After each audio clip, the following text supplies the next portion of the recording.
Assalamualaikum warahmatullahi wabarakatuh. Halo dan selamat datang di podcast Reaksi, Radio Edukasi dan Komunikasi. Halo teman-teman semua, perkenalkan nama saya Andi Asabus Pagifari. Dan saya Firman sebagai host di episode kali ini.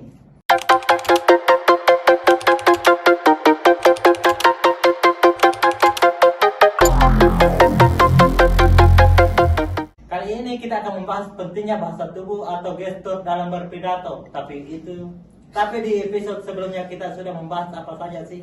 Nah, sebelumnya kita sudah membahas terkait tentang motivasi untuk berbicara di depan umum. Tapi khusus untuk episode kali ini, kita akan membahas terkait tentang bagaimana sih gestur dapat memperkuat dan memperjelas pesan kita saat kita sedang melakukan pidato di depan audiens.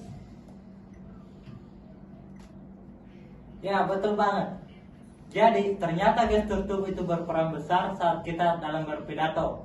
Bagaimana kita melakukan gerakan, baik itu gerakan tangan, ekspresi, wajah, dan semua yang audiens lihat saat kita melakukan pidato.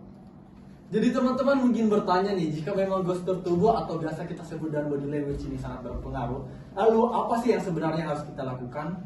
Tapi tenang aja, karena rekan saya satu ini orangnya pintar banget, jadi dia akan menjelasin nih terkait tentang bagaimana sih gestur tubuh itu sangat berpengaruh saat melakukan pidato. Nah, gimana? Nah, bisa aja, makasih atas pujiannya. Nah, yang pertama yang harus kita lakukan yaitu menjaga kontak mata. Salah satu aspek penting dari bahasa tubuh adalah kontak mata saat berbicara pada audiens.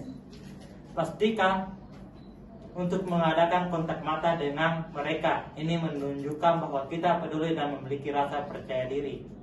Hindari menatap langit-langit atau lantai, karena itu bisa membuat kita terlihat tidak yakin dengan apa yang kita lihat. Tapi ketika menatap mata audiens, jangan terlalu lama, takutnya mereka atau kita yang baper.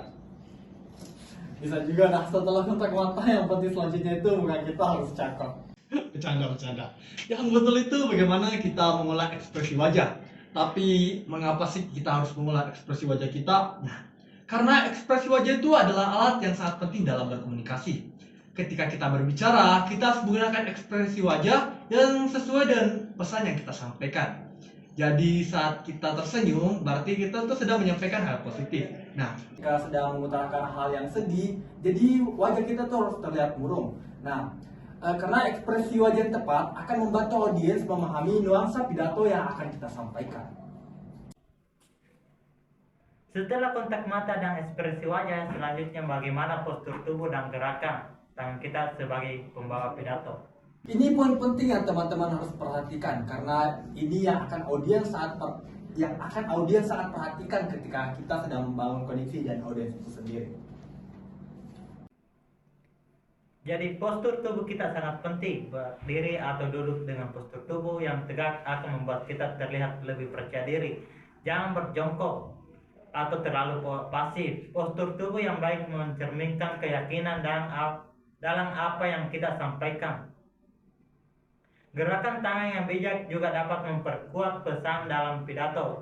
Gunakan gerakan tangan untuk menyoroti poin-poin penting atau untuk memberikan penekanan pada ide-ide yang disampaikan. Hindari gerakan yang terlalu berlebihan atau terlalu sibuk, karena ini mengganggu audiens. Terus teman-teman juga jangan lupa untuk mengatur jarak fisik dan audiens. Karena jika kita terlalu jauh, mungkin kita tidak tampak oleh audiens yang mungkin berada di belakang, dan sehingga pesan apa yang kita sampaikan itu tidak tersampaikan sama sekali. Ya, kita sebagai pembawa pidato harus memperhatikan jarak fisik dan audiens. Sesuaikan jarak sesuai dengan konteks. Sesuaikan jarak dengan konteks. Jangan terlalu dekat atau terlalu jauh. Jarak yang tepat akan memungkinkan audiens merasa nyaman dan terlihat dalam pidato. Lalu yang terakhir nih, sebagai pembawa pidato itu, kita harus tetap menjaga gerakan tubuh alami.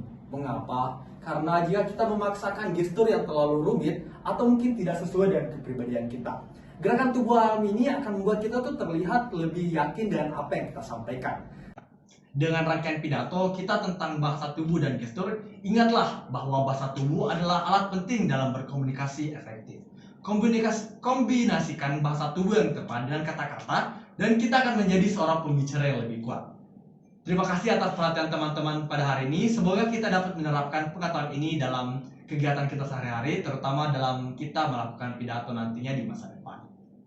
Ya, itulah tadi mengapa bahasa tubuh atau gestur sangat berpengaruh dalam pidato. Terima kasih atas perhatian teman-teman hari ini. Semoga kita dapat menerapkan pengetahuan ini dalam berpidato di masa depan. Terima kasih telah mendengarkan podcast kami. Pastikan untuk selalu berlangganan dan teman-teman akan mendapatkan notifikasi setiap kami merilis episode berikutnya. Sampai jumpa di episode selanjutnya di podcast Reaksi Radio Edukasi dan Komunikasi. Dadah. I know you're not, she's a